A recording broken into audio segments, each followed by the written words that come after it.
Hello, everybody. Thank you for tuning in. Does the sounds of banjos in the background kind of get you going in the morning or the afternoon or whenever you see this video? But it's like, deliverance where, is Ilhan Omar going to make her husband squeal like a pig? If you don't know what I'm talking about, you really need to go back and watch the movie Deliverance with Burt Reynolds and, what's that name? Warren Beatty. Yeah, he had the hardest. Warren Beatty had the hardest part. That's all I could say.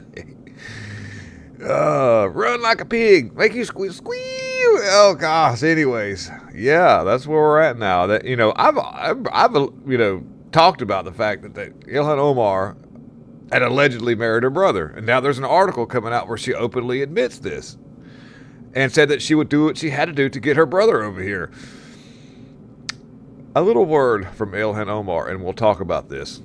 If the American people do not wake up to what is being created, we might not have an opportunity to fight back the authoritarian dictatorship that is in the making.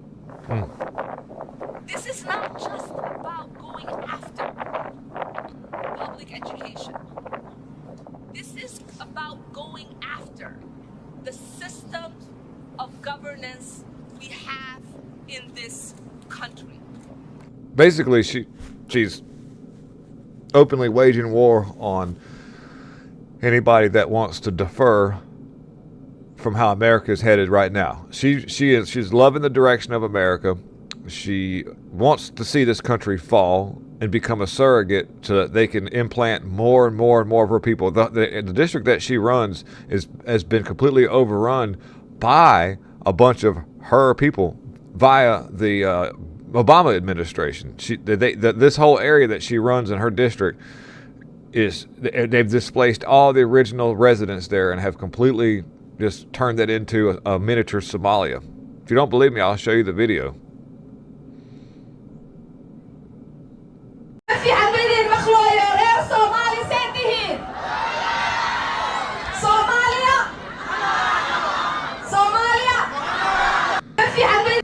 So you see there, that's Ilhan Omar addressing all of her constituents. I think this is in Minnesota. Yeah, Minnesota. That's where her district is. So that's Minnesota, guys. I kid you not. That's wild. She has completely imported a whole voter base, and so now you can't get rid of her. She almost got out last election, but it was a tight race because everything was totally legitimate when it came to the choosing process. So that wasn't a thing and all. But yeah, that is a problem. That is a problem. She is an imported terrorist, and in my opinion, that's an opinion, by the way. But if you actually look into her history and her rhetoric and what she wants to do and the direction she wants to take her district, which would be the way that she wants to do the rest of the country, yeah. So let's dig into the Daily Mail article that we have. To bring this article with these like 5 gazillion advertisements in it, but this is the only one I could find. Well, there were some other ones too, but they were just full of advertisements. So just lean into this, guys. So it says, exclusive, did Ilhan Omar, quote, did. This is what the Daily Mail is reporting. And, the lefties love Daily Mail. This is their favorite website. They just can't get enough of it, so it's got to be right.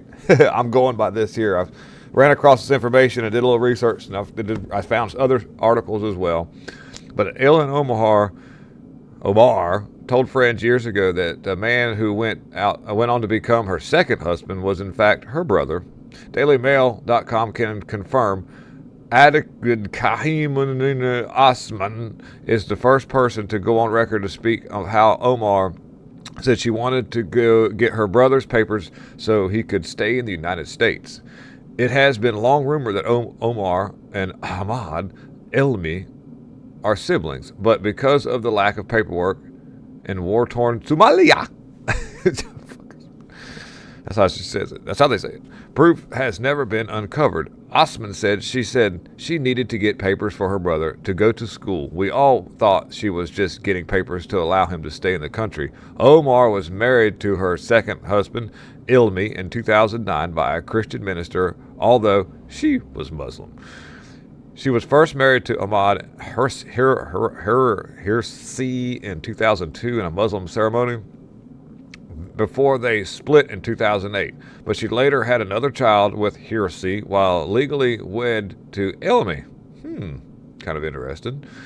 Osman said when Hirsi and Ilhan Duki Omar got married, a lot of people were invited. It was a big Islamic wedding. I think that's where they had the goats and they had these sticks to beat. I don't know if I don't know how this works. Anyways, the Islamic wedding uniting two large clans of community, he added. When she married Ilmi, no one even knew about it. No one knew there had been a wedding until the media turned up a certificate years later. The Squad Congresswoman Ilhan Omar told friends years ago that the man who went on to become her second husband was in fact her brother. And like I say, there was confirmation. There was since because of all of the stuff that was talked about, there was an investigative journalist who actually went on and to see if they could confirm, which allegedly they did through that DNA sample. Went through some pretty outlandish methods to get it, but that's the thing. I want to show you something else that I ran across while I was doing this. Check this out. So this, I want to show you, confirms kind of what my suspicions would be in the future for the president we have now, which is Donald Trump. A great guy, a dude that's doing a really good job trying to get the rights of the wrongs of the countries. So before Obama left, he implanted a bunch of his people. And what I mean by his people, not from his country, Kenya, where he's actually from, but actually, allegedly, a bunch of his people that were working for him. He made it where when he did some kind of thing where it's going to be really hard to fire a lot of these people. And they know this. And so this Amy Barrett Jackson is a corrupt Obama judge, has now allowed this dude here to stay in his job. It's a Biden holdover, but it actually probably goes back to probably Obama if we do our research. But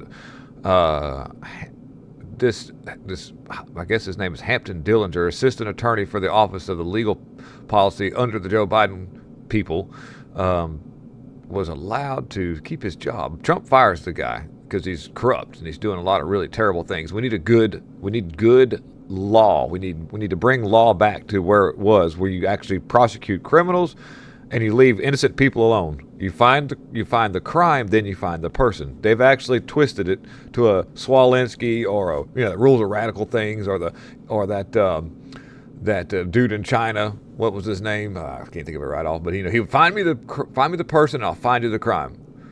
But anyways, a Marxist way of running the legal system. There's that decrepit Amy Barrett. I'm sorry, not Amy Comey, but Amy Berman Jackson, district court judge of Columbia. Yes. As you can, her hair is naturally like that because of all the cat piss that's in it. When she goes to bed at night, she has a bunch of feral cats that sleep with her because that's about all she could find, and they pee in her hair, and it makes a really good holdover. So when she gets up in the morning, she doesn't have to do anything except for just ride her electric scooter to work. And but anyhow, this is on appeal, but unfortunately, the problem that you run into is this dude's allowed to kind of operate within the office and do corrupt things and get whatever. There's no telling what this guy's doing, but I'm pretty sure that he's covering for the deep state at some point. But he gets to have all of his stuff. He's big mad because Trump tried to get him fired, and it shouldn't be a problem. It really shouldn't. It shouldn't be an issue at all. It was ruled by the Supreme Court that the executive over the branch of government has the right to do this because Obama done it, Clinton's done it. It's been all set in precedent, and it's ruled in the Constitution that when these people aren't elected, then you can fire these people. But we've seen this with that chick that was running the FEC that would not leave, probably still sitting there right now in the basement, not getting any pay, but she's just sitting there. Give me some work to do. I want to mess something. Had a lot of problems. But anyways, this is where we're at, and I appreciate you watching. We'll get to some more of this stuff as the day rolls on. This stuff is moving fast. The articles are coming out every 5 minutes, so please lean into the content. We've got plenty of content, plenty of stuff to talk about. Thank you guys. Take it easy. Bye.